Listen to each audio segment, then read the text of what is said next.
कांग्रेस की भारत जोड़ो यात्रा साउथ से शुरू होकर अब धीरे धीरे उत्तर भारत की तरफ पहुंच गई है। तमाम आरोप और प्रत्यारोप के बीच कांग्रेस की भारत जोड़ो यात्रा बदस्तूर जारी है। फिलहाल कांग्रेस का काफिला दिल्ली में पहुंचकर रुका हुआ है।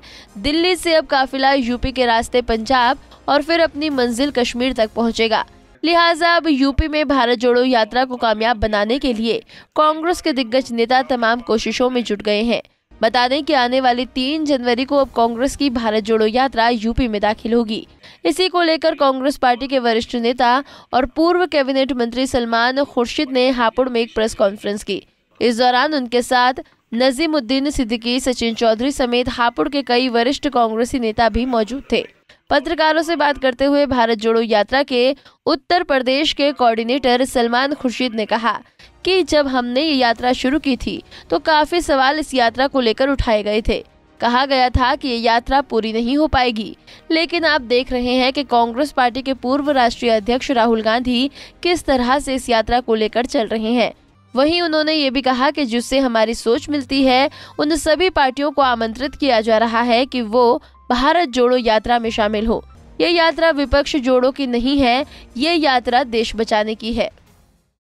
निमंत्रण दिया है, उन दलों को निमंत्रण दिया है जिनकी सोच हमारी सोच से मिलती है, जो भारत की अस्मिता और भारत की एकता के लिए अपने आप को एकजुट करने के लिए तैयार है। उनसे कहा है कि आप भी आइए और मुझे उम्मीद है कि आप जब सड़कों पर देखेंगे कौन कौन आया है तो बहुत बड़े बड़े व्यक्तित्व के लोग आपके बीच में आएंगे। मैं आपसे, जैसे अभी नसीमुद्दीन साहब ने कहा, निवेदन करना चाहता हूँ। हमारे सारे साथी, सशक्त साथी यहाँ मजबूती से लगे हुए हैं। मैं आपसे निवेदन करना चाहता हूँ कि आइए, हमारी इतनी मदद करिए कि जो देखना चाहता है, जो सुनना चाहता है, जो इस बात का एहसास करना चाहता है कि हम सब एक हैं, उनको आप प्रोत्साहित कर दें अपनी बातों से, अपने संदेश से। अगर ये कवायद होती तो इतना लंबा चलने की आवश्यकता क्या थी? हम लोग कहीं पर बैठकर एक बंद कमरे में बैठ के बात कर सकते थे, वो भी अति आवश्यक है, वो करना चाहिए। लेकिन आज का संदेश जो लेकर हम यहाँ आए हैं, राहुल गांधी जी का संदेश, वो ये है कि चुनाव से हटकर भी कुछ इस देश में होता है, और जो चुनाव से हटकर होता है पहले वो कर लें, देश को जोड़ लें। फिर देश में चुनाव कैसे लड़े जाएंगे, कब लड़े जाएंगे, हम लोग कैसे मिलकर वो चुनाव जीतेंगे, इस पर भी आगे चर्चा हो सकती है।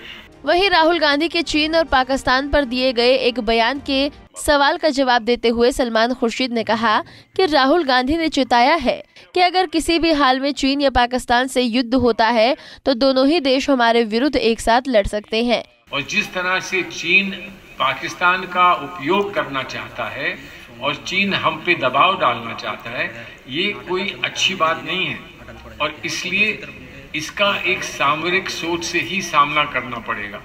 जिससे भी आप पूछें, कोई भी विशेषज्ञ हो जिसका काम सामरिक समस्याओं से हो या कोई फौज में रहा हो, उससे आप अगर बात करेंगे तो वो यही कहेंगे कि हमें सतर्क रहने की आवश्यकता है कि कहीं ऐसा ना हो कि जंग सिर्फ एक दिशा में नहीं बल्कि 2 दिशाओं से जंग हो। तो ये एक वार्निंग राहुल जी ने दी है, और मैं समझता हूं कि बड़ी सूझबूझ के साथ एक सामरिक वार्निंग उन्होंने दी है। इस पर हम सबको सरकार को तो ध्यान देना ही चाहिए, हम सबको इस पर ध्यान। बता दें कि जब से कांग्रेस की भारत जोड़ो यात्रा दिल्ली पहुंची है, उसके बाद से ही पार्टी में एक नया सा जोश आ गया है। दिल्ली में जुटी भीड़ के बाद कांग्रेस का जोश हाई है। यही वजह है कि कांग्रेस हर हाल में इस यात्रा को मुकम्मल करना चाहती है, चाहे कुछ भी हो जाए, क्योंकि कांग्रेस को भी पता है कि हवाओं का रुख बदलते देर नहीं लगती। और फिलहाल कांग्रेस दिल्ली में जुटी भीड़ को अपनी ओर हवाओं का रुख बदलते देख रही है। पंजाब केसरी टीवी के लिए हापुड़ से सुनील गिरी की रिपोर्ट। हमसे जुड़े रहने के लिए हमारे YouTube चैनल को सब्सक्राइब करें और नई वीडियो की नोटिफिकेशन के लिए बेल आइकॉन को दबाएं। अगर आप ये वीडियो Facebook पर देख रहे हैं तो लाइक जरूर करें और ज्यादा से ज्यादा शेयर करें। धन्यवाद।